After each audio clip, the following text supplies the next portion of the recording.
গত 7 তারিখ আপনারা দেখেছেন যে আমরা সকাল 11টা থেকে সন্ধ্যা 6টা পর্যন্ত এখানে ধর্নায় বসেছিলাম।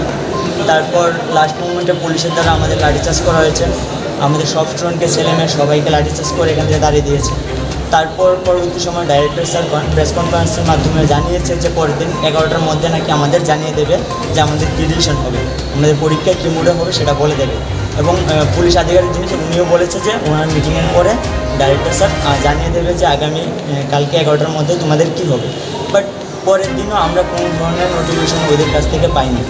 তারপর আজকে আরও 2-3 দিন চলে গেল, এখন পর্যন্ত তারা কোনো ধরনের নোটিশ আমাদের জারি করেনি।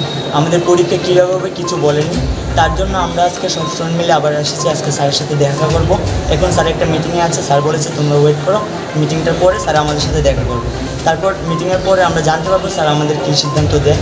আজকে আমাদের যারা এসেছি, আজকে স্যার যদি কিছু না বলে আমরা আজকে ওখান থেকে যাবো না। আমরা আজকে স্যার আমাদের জানাতেই হবে।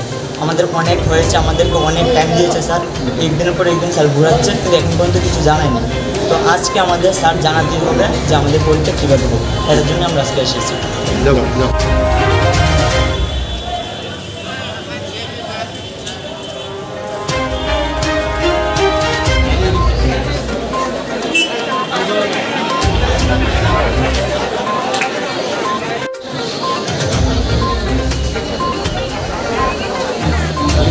Rasa aja